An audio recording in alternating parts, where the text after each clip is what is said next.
Hello everyone, आज के इस वीडियो में हम डिस्कस करेंगे about application of calculus in physics. तो एक वीडियो मैं इस टॉपिक पे पहले ही बना चुका हूं जहां पर हमने डिस्कस किया था डिफरेंशियल कैलकुलस के बारे में कि कैसे आप डिफरेंशिएशन को यूज करते हो फिजिक्स में और डिफरेंशिएशन का मीनिंग क्या होता है।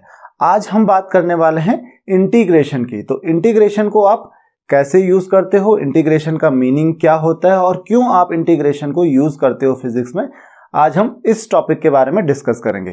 तो चलिए हम स्टार्ट करते हैं इंटीग्रेशन का टॉपिक।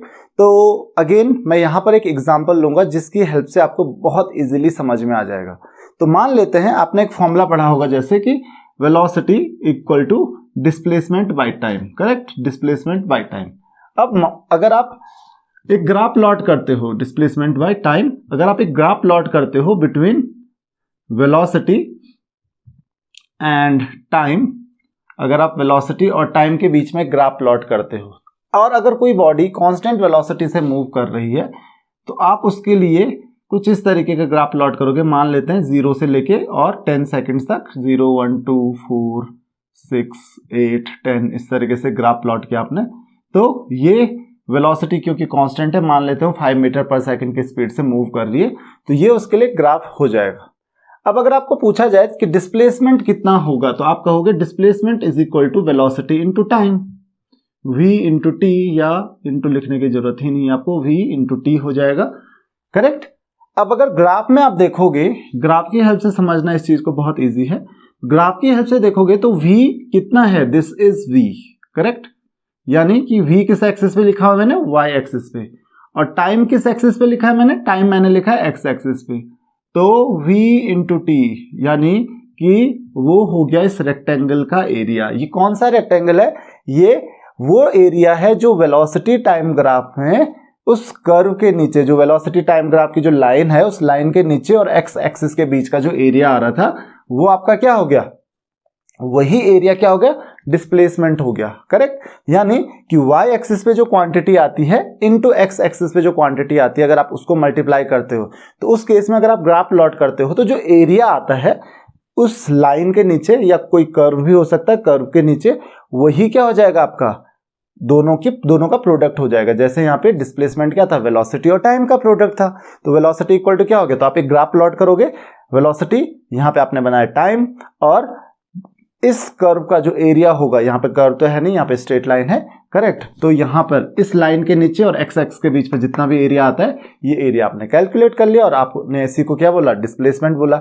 मैथमेटिकली एकदम सही आ रहा है, वेलोसिटी क्योंकि लेंथ इनटू ब्रेथ होता है टाइम, और ये विड्थ इसकी क्या हो गई, वेलोसिटी हो गई v, तो v इंटू टी आ गया डिस्प्लेसमेंट के इक्वल। तो आई होप कि आपको ये चीज तो समझ में आ गई होगी कि जब भी हम दो क्वांटिटीज के बीच में ग्राफ प्लॉट करते हैं, उन क्वांटिटीज को मल्टीप्लाई करके जो भी क्वांटिटी आती है, करेक्ट, तो जो मल्टीप्लाई करके जो क्वांटिटी आती है, मान लेते हैं वेलोसिटी और टाइम को मल्टीप्लाई करके क्या आता है, डिस्प्लेसमेंट आता है। तो डिस्प्लेसमेंट हम कैसे निकालेंगे, जो ग्राफ में जो उसके कर्व के नीचे जितना भी एरिया आएगा between curve and x axis, उस एरिया को हम कैलकुलेट कर लेते हैं और जो क्वांटिटी होती है, यानी कि जैसे यहाँ पे डिस्प्लेसमेंट था, वो उसी एरिया के बराबर होती है। अब ये केवल डिस्प्लेसमेंट नहीं है, जैसे कि आपने फॉर्मूला पढ़ा है कि acceleration equal to change in velocity into upon time, तो change in velocity equal to क्या हो जाएगा, एक्सेलरेशन इनटू टाइम, तो आप वहां पे भी यूज कर सकते हो। उसके अलावा आपने क्वांटिटी और पढ़ी होगी, work equal to force into displacement, तो आप वहां पे भी यूज कर सकते हो। फोर्स और डिस्प्लेसमेंट के बीच में ग्राफ प्लॉट कर लीजिएगा और उस ग्राफ में जो एरिया आएगा वो किसके इक्वल हो जाएगा, वर्क के इक्वल, क्योंकि फोर्स इनटू डिस्प्लेसमेंट क्या होता है, वर्क होता है। तो जैसे वर्क मैंने क्या कहा, वर्क इक्वल टू होता है फोर्स इंटू डिस्प्लेसमेंट, तो F into S, force into displacement, ये वर्क हो जाता है आपका, करेक्ट। तो यहाँ पे अगर आप फोर्स रखते हैं, यहाँ पे डिस्प्लेसमेंट रखते हैं, तो वही सेम एरिया जो आता वो क्या हो जाता, वर्क हो जाता। तो ऐसे में आप बहुत सारी क्वांटिटीज को यूज कर सकते हो। सिमिलर वे में आप चाहो तो जो चार्ज है Q इक्वल टू क्या होता है, I into T, charge equal to electric current into time. तो यहाँ पे करंट और टाइम के बीच में आप ग्राफ प्लॉट करोगे तो कितना चार्ज फ्लो हुआ है वो मिल जाएगा आपको, कैसे, एरिया फाइंड करके। अब इंटीग्रेशन का रोल क्या है यहाँ पे वो समझना है। तो पहले तो आपको ये समझ में आ गया होगा, अगर यहाँ पर देखिए वेलोसिटी कांस्टेंट नहीं है, अगर वेलोसिटी कांस्टेंट नहीं है, मान लेते हैं वेलोसिटी और टाइम के बीच में आपने ग्राफ प्लॉट किया, तो मान लेते हैं वेलोसिटी वेरिएबल है कंटिन्यूसली इंक्रीज हो रही है वेलोसिटी, कुछ इस तरीके से इंक्रीज हो रही है। तो इस समय इस कर्व के नीचे जो एरिया आएगा, दिस एरिया, ये क्या हो जाएगा, दिस एरिया इज डिस्प्लेसमेंट। ये आपको क्या देगा, डिस्प्लेसमेंट देगा। अब आप बोलोगे शेप जो बन रहा है यहाँ पे, ये शेप एक ट्रेपेजियम के शेप में बन रहा है, तो आप इजीली कैलकुलेट कर सकते हो। आपको पता है ट्रेपेजियम का जो एरिया होता है, मान लेते हैं इनिशियल वेलोसिटी इसकी u है, फाइनल वेलोसिटी इसकी v है, तो ये जो डिस्टेंस हो गया, ये डिस्टेंस हो गया v, ये डिस्टेंस हो गया u, और ये जो टाइम हो गया, this is time t। Time कहाँ है, ये रहा, ये टाइम हो गया t। तो आपको पता है कि जो इस समय जो डिस्प्लेसमेंट होगा वो क्या होता है, half of sum of parallel sides. Sum of parallel sides कौन कौन सी हैं, एक ये है, एक ये है, यानी कि u plus v into time. तो इस समय क्या हो गया, ये डिस्प्लेसमेंट हो गया। तो काफी सिंपली आप इसको कर सकते हो। प्रॉब्लम कहाँ पे आती है, अभी भी इंटीग्रेशन का यूज नहीं हुआ। प्रॉब्लम कहाँ पे आती है, प्रॉब्लम आती है जब आप किसी एरिया को फॉर्मूला की हेल्प से नहीं पता कर सकते, यानी कि एरिया का फॉर्मूला जब आपको नहीं पता है। फॉर एग्जांपल वेलोसिटी और टाइम ग्राफ, अगर हम सेम, क्योंकि मैं सेम के एग्जांपल से आपको बता रहा हूं, तो वेलोसिटी टाइम ग्राफ कुछ इस तरीके से बन रहा है सपोज। अब अगर आपको यहां पे पूछा जाए कि इस वेलोसिटी टाइम ग्राफ में ये बताओ कि डिस्प्लेसमेंट कितना होगा, यहाँ पे वेलोसिटी और यहाँ पे टाइम, तो हम फिर से वही काम करेंगे कि हमने कहा देखिए ये कर्व बन रहा है, इस कर्व के नीचे का जितना भी एरिया आएगा दैट इज डिस्प्लेसमेंट, करेक्ट।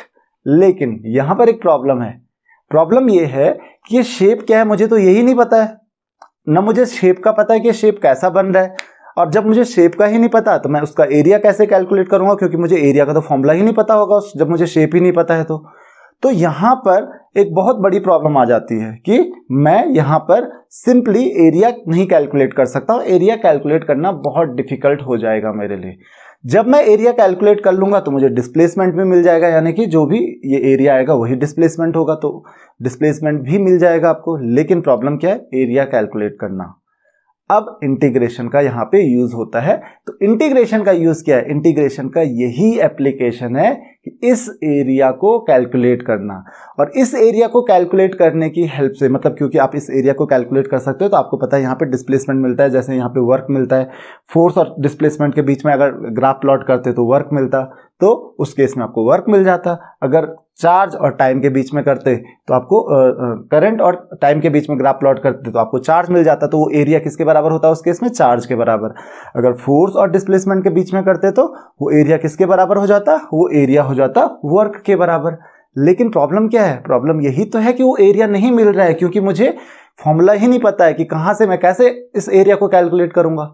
तो यहां पे काम आता है आपका इंटीग्रेशन। लास्ट टॉपिक में हमने डिफरेंशिएशन बताया था मैंने आपको कि डिफरेंशिएशन का मीनिंग क्या होता है और कैसे डिफरेंशिएशन आपको डिफरेंट क्वांटिटीज को कैलकुलेट करने में हेल्प करता है, वैसे ही इंटीग्रेशन भी करता है। तो बेसिकली अगर देखा जाए तो इंटीग्रेशन क्या होता है, इंटीग्रेशन कुछ नहीं होता है कि अगर आप एक्स एक्सिस पे जो क्वांटिटी है, यहां पे मैं समझा रहा हूं आपको कि अगर एक्स एक्सिस पे जो क्वांटिटी है और वाई एक्सिस पे जो क्वांटिटी है उनके बीच में ग्राफ प्लॉट करते हो, तो उस ग्राफ में जो भी कर्व बनता है उस कर्व के नीचे जितना भी एरिया आता है वही एरिया इंटीग्रेशन है, और उसको हम कैसे लिखते हैं, y into D x, correct. अब y इंटू डी एक्स क्यों लिखते हैं, उसके पीछे की कहानी मैं आपको समझाता हूं। वो है इसको कैलकुलेट करने का, यहाँ पे इंटीग्रेशन का साइन होता है कुछ इस तरीके का, इसका भी मैं मीनिंग समझाता हूं आपको कि इसका मीनिंग क्या होता है।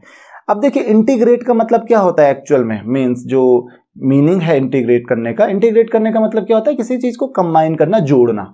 यहां पे भी हम जोड़ते ही हैं, कैसे, क्योंकि अब मुझे ये शेप ही नहीं पता तो मुझे इसका एरिया भी नहीं पता। लास्ट टाइम जब हमने डिफरेंशिएशन किया था तो मैंने आपको बताया था कि ये जो भी कर्व बन रहा है उसको एनलार्ज करके देखो, बिल्कुल जूम करके देखो और इसके छोटे छोटे पार्ट्स कर दो। तो मैंने यहाँ पे यही किया, मैंने छोटे छोटे पार्ट्स किए इसके और छोटी छोटी स्ट्रिप्स बना ली, कितनी छोटी, इनफाइनाइट स्ट्रिप्स बना ली, इतनी छोटी स्ट्रिप्स बनाई जिनकी विड्थ जो है ना, जिनकी विड्थ क्या है, dx है। तो एक ये मैं यहाँ पे एक स्ट्रिप ले लेता हूँ आपको समझाने के लिए। इस स्ट्रिप की जो विड्थ है वो dx है, ये मैंने एक स्ट्रिप ले ली। अब यहाँ पे मैंने इसका एरिया थोड़ा ज़्यादा लिया है, वो जस्ट आपको दिखाने के लिए लिया है, लेकिन ये जो dx होगा ये इतना स्मॉल होगा क्योंकि जो पूरा का पूरा जो आप कर्व देख रहे हो, इसको मैंने ऑलमोस्ट इनफाइनाइट पार्ट्स में डिवाइड किया है और उन इनफाइनाइट पार्ट्स में से dx एक पार्ट है। तो dx विड्थ की इनफाइनाइट विड्थ सेम रहेगी सबकी dx, और इनफाइनाइट पार्ट्स में मैंने उसको डिवाइड कर दिया। अब उस स्ट्रिप का एरिया कैलकुलेट कर सकता हूं मैं। अब आप बोलोगे कैसे कर सकता हूं, क्योंकि अगर मैं इस स्ट्रिप को इनफाइनाइट पार्ट्स में डिवाइड कर रहा हूं तो ये वाली जो लाइन है, मैंने आपको बोला था ना कि जब आप इनफाइनाइट पार्ट्स में डिवाइड कर रहे हो तो ये आपको कर्व जैसा नहीं दिखेगा, ये आपको कैसा दिखेगा, एक स्ट्रेट लाइन जैसा दिखेगा। तो हम इतना छोटा पार्ट लेंगे कि वो जो एरिया आएगा वो एक रेक्टेंगल के शेप में आएगा, तो ये आपको एक रेक्टेंगल जैसा दिखेगा। अब यहाँ पे तो कर्व दिख रहा है क्योंकि मैंने इनफाइनाइटली स्मॉल नहीं लिया है यहाँ पे, क्योंकि अगर मैं वो ले लेता तो ऑब्वियस सी बात है वो आपको बोर्ड पे दिखता नहीं, तो इसी वजह से यहाँ पे आपको रेक्टेंगल नहीं दिखेगा। लेकिन अगर आप खुद सोचिए कि अगर आप इनफाइनाइटली एनलार्ज करके देखोगे इसको और बहुत छोटा सा इसका एक पार्ट लोगे, इतना छोटा सा एक पार्ट लोगे, तो उससे क्या होगा, उससे जो स्ट्रिप बनेगी उस स्ट्रिप का जो एरिया होगा, उस स्ट्रिप का जो शेप होगा ऑलमोस्ट रेक्टेंगुलर शेप होगा। तो और आपको पता है जो रेक्टेंगुलर शेप यहाँ पे मान लेते हैं उसकी वैल्यू क्या है, y है, और ये क्या है dx। अब ये रेक्टेंगुलर स्ट्रिप जो बन रही है उसका एरिया क्या हो जाएगा, उसका एरिया हो जाएगा y dx। अब ये तो एक स्ट्रिप हो गई और y की वैल्यू होगी, देखो यहां पे y की वैल्यू कुछ और है और यहां पे जो मैं स्ट्रिप लूंगा वहां पे y की वैल्यू कुछ और हो जाएगी, यहां पे y की वैल्यू कुछ और हो जाएगी। तो dx तो सेम है क्योंकि स्ट्रिप की जो थिकनेस है, विड्थ है, वो मैंने सब में सेम ली है, लेकिन जो स्ट्रिप की हाइट है, स्ट्रिप की लेंथ है, वो y की वैल्यू जो है वो हर जगह पे चेंज हो रही है। अगर ये सेम रहती तो आप सीधा फॉर्मूला कैलकुलेट कर लेते, सीधा फॉर्मूला लगा लेते थे कि displacement equal to velocity into time, लेकिन यहाँ पे वेलोसिटी क्या है, हर पॉइंट पे अलग अलग है, तो आप कौन सी वाली वेलोसिटी लोगे, तो ऑब्वियस सी बात है कैलकुलेशंस नहीं हो पाएगी। तो मैंने क्या किया, मैंने उस कर्व को इनफाइनाइटली पार्ट्स में, इनफाइनाइटली स्मॉल पार्ट्स में डिवाइड किया, बहुत छोटे छोटे पार्ट्स में डिवाइड किया और इनफाइनाइट स्ट्रिप्स उसकी बना ली जिनकी विड्थ कितनी है, dx है। और अब सबके लिए y की वैल्यू आप पुट करोगे तो यहाँ पे एक की वैल्यू होगी इंटू dx, दूसरे की वैल्यू कुछ y की वैल्यू कुछ और होगी इंटू dx, तीसरे के लिए y की वैल्यू कुछ और होगी इंटू dx। सबका एरिया निकालेंगे हम अलग अलग और सबका एरिया ऐड कर देंगे। अब आप बोलोगे इतना ज्यादा काम करेंगे तो फिर तो ऐसे में तो इंटीग्रेशन कभी हो ही नहीं पाएगा, ये इनफाइनाइट स्ट्रिप्स का एरिया कैलकुलेट करना तो ऑलमोस्ट इम्पॉसिबल है। लेकिन आपको उसकी टेंशन लेने की जरूरत नहीं है, वो एरिया कैलकुलेट करके ऑलरेडी हम इंटीग्रल कैलकुलेशन में करते हैं, उनका हमारे पास ऑलरेडी फॉर्मूला है कि वो एरिया ऐड करके कितना आता है, तो उसकी आपको टेंशन लेने की जरूरत नहीं है, बस आप उसका बेसिक कॉन्सेप्ट समझिए कि क्या है। इसीलिए हम यहाँ पे इंटीग्रेट करने का, इंटीग्रेशन का साइन बनाते हैं। इस इंटीग्रेशन के साइन का मतलब क्या है कि हमने इन सारी क्वांटिटीज को ऐड कर दिया, y की ये value into dx plus y की ये वैल्यू इंटू dx, y की तीसरी वैल्यू इंटू dx, चौथी इंटू dx, पांचवी इंटू dx, और सबको एरिया को ऐड करके हमने सॉल्व करना है, तो दैट इज y dx। अगर यहाँ पे आप ग्राफ प्लॉट करोगे तो यहाँ पे ये क्या हो जाएगा, इसकी विड्थ को क्या लिखूंगा मैं, dt लिखूंगा, और ये जो वैल्यू होगी इसको v ले लूंगा, तो यहाँ पे क्या हो जाएगा, डिस्प्लेसमेंट इक्वल टू क्या हो जाएगा यहाँ पे इस केस में v into dt, correct, v into dt। अब y की अलग अलग वैल्यूज के लिए, कि y की वैल्यू, क्योंकि y की वैल्यू जो है वो x की वैल्यू पे डिपेंड करेगी, x की वैल्यू जैसे चेंज हो रही है वैसे y की वैल्यू भी चेंज होगी, उसके अकॉर्डिंग y की वैल्यू क्या है उसका इंटीग्रेशन क्या होगा वो हमारे पास ऑलरेडी है, तो हमको इस चीज की टेंशन लेने की जरूरत नहीं होगी। तो फॉर एग्जांपल एक हमारे पास फॉर्मूला था, y की जगह पे अगर मैं रख दूं y is equal to x raised power n, तो x raised power n into dx वो आता है x raised power n plus 1 by n plus 1 plus c यहाँ पे होता है एक इंटीग्रेशन कांस्टेंट। अब ये इंटीग्रेशन कांस्टेंट क्या होता है ये भी मैं आपको अभी समझाता हूं। दूसरी क्वांटिटी है, सपोज आपके पास integral of sin x dx, तो sin x dx that is equal to minus cos x plus c, minus cos x plus c, या इंटीग्रल cos x dx ये क्या होता है, that is equal to sin x plus c।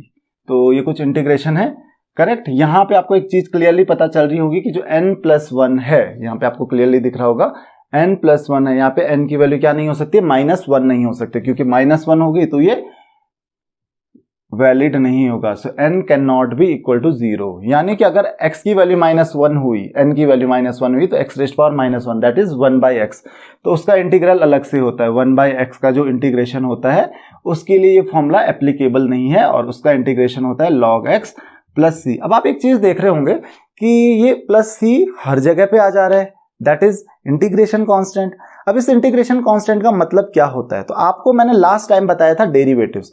वहां पे हम क्या करते थे, वहां पे हम करते थे dy बाई dx, यानी कि डिवाइड करते थे dx से, और यहां पे हम क्या कर रहे हैं, मल्टीप्लाई कर रहे हैं। यानी इंटीग्रेशन और डिफरेंशिएशन एक दूसरे के बिल्कुल रिवर्स प्रोसेस हैं। अगर आप किसी क्वांटिटी को डिफरेंशिएट करते हो और वापस उसको इंटीग्रेट कर देते हो, या फिर उल्टा करते हैं, किसी क्वांटिटी को इंटीग्रेट करते हो और वापस डिफरेंशिएट करते हो, तो आपको वापस फिर से वही क्वांटिटी मिल जाएगी। चेक करके देख लेते हैं। तो यहां पे एक क्वांटिटी देखिए x rays power n dx, देखो इसका इंटीग्रेशन क्या आया था, ये आया था x rays power n plus 1 by n plus 1। तो मैं अगर डिफरेंशिएशन करूंगा d by dx of x rays power n plus 1 by n plus 1, तो आपको पता है 1 बाई n प्लस 1 की जो वैल्यू होगी, ये तो कांस्टेंट है, तो 1 बाई n प्लस 1 में बाहर लिख लेता हूं, करेक्ट।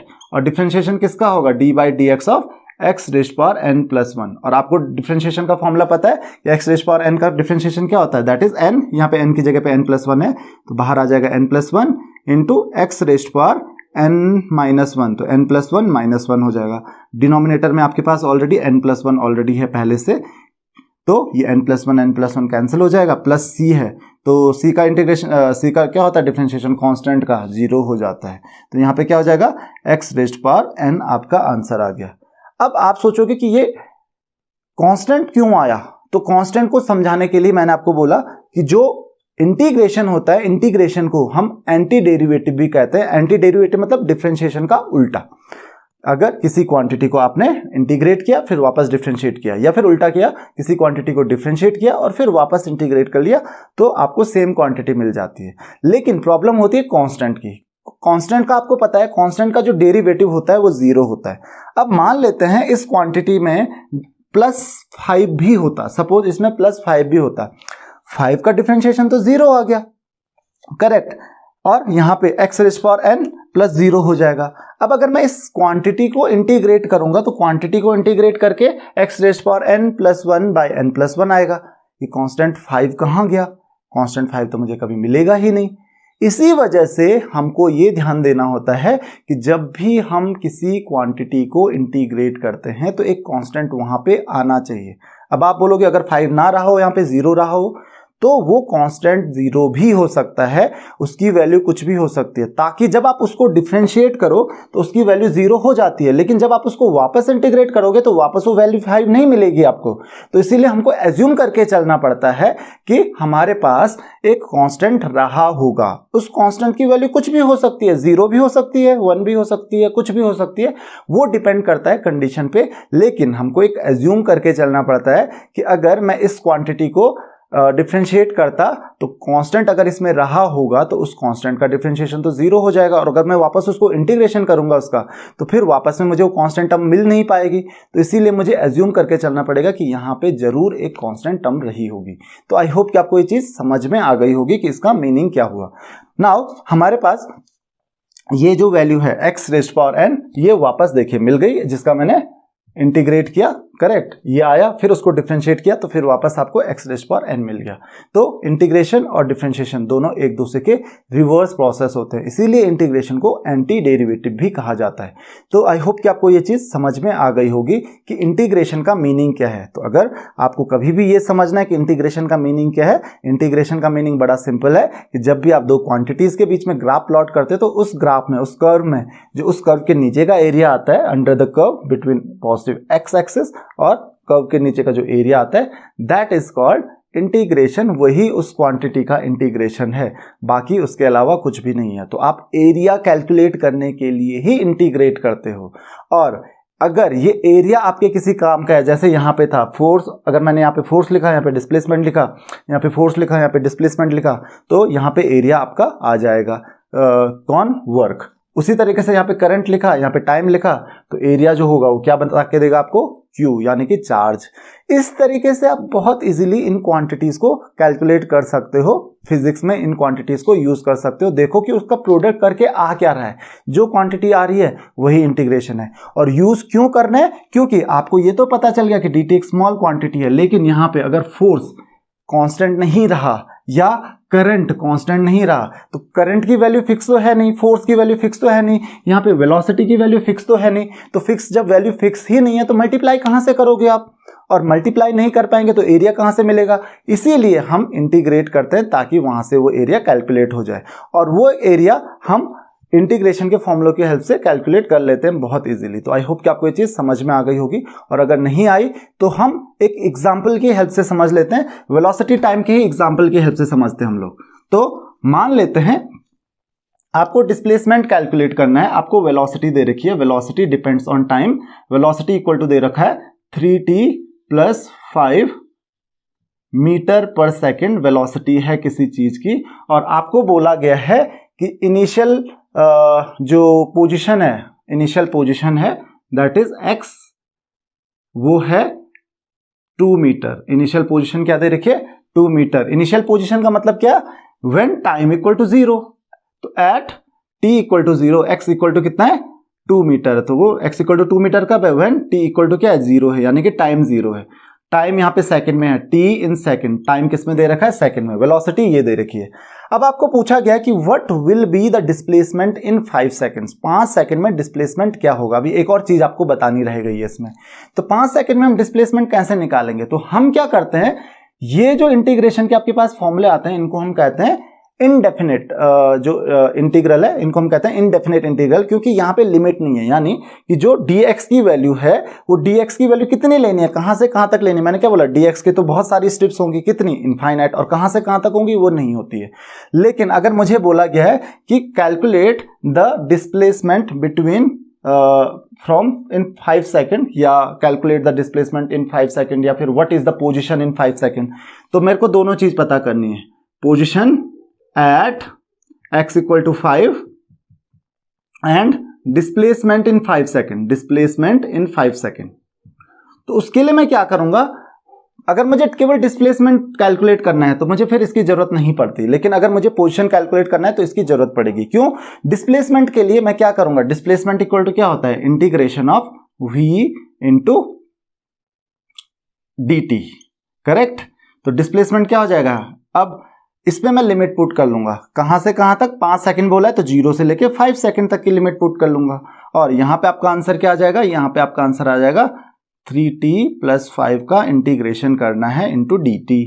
s इक्वल टू क्या हो जाएगा, अब यहां पे आप समझिए, s इक्वल टू क्या हो जाएगा, इंटीग्रेशन ऑफ, जैसे हमने पहले किया था, करेक्ट, कि हमने क्या किया था, जो कांस्टेंट टर्म है उसको ऐसे लिखा था, यहां पे t का इंटीग्रेशन हो जाएगा, तो t का इंटीग्रेशन t dt, यहां पे देखिए x rays power n dx, तो यहाँ पे t इंटू डी टी है, यानी कि t की पावर कितनी है, 1 है, तो t की पावर 1 इंटू डी टी क्या हो जाएगा, t की पावर n+1, यानी कि t की power 1+1 upon 1+1, n+1 by n+1 है, n की वैल्यू यहाँ पे 1 पुट कर लीजिए, तो कितना आ रहा है, t²/2 + 5, करेक्ट। अब यहाँ पे देखिए 5 के साथ तो कुछ नहीं है, तो 5 के साथ कुछ नहीं है, यानी कि t की पावर कितनी हो जाएगी, यहाँ पे t की पावर मैं यहाँ पे 0 समझ सकता हूँ, तो t⁻0 इंटू डी टी, 5 में बाहर ले लेता हूँ, into t⁻0 into D T, देखिए क्या हो जाएगा, t⁻0 ले लेता हूँ तो यहाँ पे 0 आ जाएगा, यहाँ पे भी 1 की जगह पे क्या आ जाएगा, 0 आ जाएगा, तो t⁻0 + 1/1, यानी कि क्या आ रहा है, dt आ रहा है। तो ध्यान रखना, अगर कुछ भी नहीं आता है आपके पास इंटीग्रल, अगर यहाँ पे कुछ भी नहीं है dx, ये कितना हो जाएगा, x plus integration constant c। अब एक चीज देखिए, जहां पर हमको लिमिट पुट करनी है 0 से लेके, देखो जब आप t की वैल्यू 0 पुट करोगे तो भी आपके पास कांस्टेंट आएगा, और जब 5 पुट करोगे तो भी आपको कांस्टेंट मिलेगा। तो हम यहाँ पे क्या लिख लेते हैं, 0 to 5, यहाँ पे हम इंटीग्रेशन कांस्टेंट नहीं रखते हैं। क्यों नहीं रखते हैं, क्योंकि अगर यहाँ पे मुझे इंटीग्रेट करना है 0 से लेके 5 तक, या किसी और वैल्यू से, मान लेते हैं मुझे 2 से लेके 10 तक इंटीग्रेट करना है, तो मुझे फिर उस केस में केवल वेलोसिटी डिस्प्लेसमेंट 2 सेकंड से लेके 10 सेकंड के लिए केवल यही एरिया पता करना होता है। तो उसके लिए हम क्या करते हैं, 0 से लेके 10 तक करेंगे और फिर 0 से लेके 2 तक माइनस कर लेंगे, तो इसी को हम कहते हैं लोअर लिमिट अपर लिमिट, यानी कि कहां तक कर रहे हैं और कहां से शुरू कर रहे हैं। तो जहां तक कर रहे हैं उसमें से जहां से शुरू कर रहे हैं उसको माइनस कर लेंगे, तो ये कितना हो जाएगा, इसको हम कैसे माइनस करते हैं, और क्योंकि देखो उस क्वांटिटी में भी कांस्टेंट आएगा, इस क्वांटिटी में भी कांस्टेंट आएगा, तो हम कांस्टेंट को यहाँ पे नहीं लिखेंगे। तो कितना हो जाएगा, यहाँ पे देखिए 3 × 5 का स्क्वायर अपॉन 2 + 5 × 5 ये 5 की वैल्यू पुट कर लेंगे यहाँ पे हम लोग और माइनस कर देंगे 0 पुट करके, तो फिर वापस 0 की वैल्यू पुट कीजिए यहाँ पे 3 इंटू 0 का स्क्वायर बाई 2, खैर तो 0 ही हो जाएगा, 5 इंटू 0। तो ये आंसर बताइए जो भी आ रहा है आपका डिस्प्लेसमेंट इन मीटर कितना आ रहा है आप मुझे बता सकते हो कमेंट्स में। देन आपके पास दूसरा मैंने बोला position at x equal to 5, तो यहाँ पे देखिए पोजीशन के लिए क्या करेंगे, तो पोजीशन अगर मुझे पता करनी है तो डिस्प्लेसमेंट इक्वल टू क्या हो जाएगा, देखिए जो इंटीग्रेशन आया यानी कि 3t square by 2 plus 5t plus integration constant c आ जाएगा।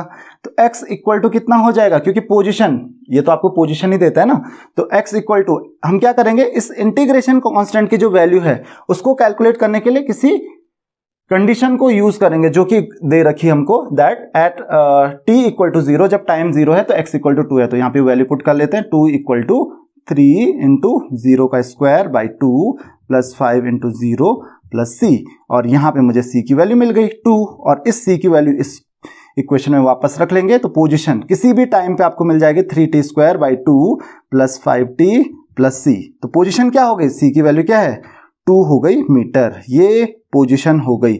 अब 5 रख लीजिए इसकी वैल्यू, तो x इक्वल टू क्या हो जाएगा 3 इंटू 5 का square by 2 plus 5 into 5 plus 2। तो आई होप कि आपको ये चीज समझ में आ गई होगी कि पोजीशन और डिस्प्लेसमेंट में क्या अंतर है। तो क्योंकि उसने शुरू ही किया था 2 मीटर से at x equal to 2 metre, तो इनिशियल पोजीशन को फाइनल पोजीशन से माइनस करना पड़ेगा, जो कि हम यहाँ पे कर लेते हैं, और इसीलिए यहाँ पे वो कांस्टेंट नहीं आया, क्योंकि वो कांस्टेंट ही था हमेशा, तो वो फाइनल पोजीशन और माइनस इनिशियल पोजीशन में भी वो कांस्टेंट रहा होगा, फाइनल पोजीशन में भी कांस्टेंट रहा होगा, तो डायरेक्ट माइनस हो गया। तो इसीलिए जब डिस्प्लेसमेंट हम कैलकुलेट कर रहे होते हैं तो आपको ये कांस्टेंट की जरूरत नहीं पड़ेगी। तो आई होप कि आपको ये चीज समझ में आ गई होगी कि कैसे हम इंटीग्रेट करते हैं और final position minus initial position, या फाइनल जो वैल्यू हो रही है माइनस इनिशियल जो वैल्यू थी उसकी, उसको हम कैसे कैलकुलेट करते हैं, माइनस करके कैलकुलेट करते हैं। जो भी इंटीग्रेट करके जो टर्म आती है, यहाँ पे आपको कांस्टेंट लिखने की जरूरत नहीं होती है, जो भी आपके पास टर्म आती है उसमें हम एक बार फाइनल वैल्यू जो है जिसको आप अपर लिमिट कहते हैं वो पुट करते हैं, माइनस उसमें हम लोअर लिमिट को पुट करते हैं और माइनस कर देते हैं। आई होप कि आपको ये चीज समझ में आ गई होगी। So this is all in this video. अगर आपकी इंटीग्रेशन से रिलेटेड कोई भी क्वेरीज हैं, कोई भी डाउट्स हैं, तो आप मुझे कमेंट्स, फेसबुक, इंस्टाग्राम कहीं पर भी क्वेश्चंस पूछ सकते हैं। So see in the next lecture. Thank you very much.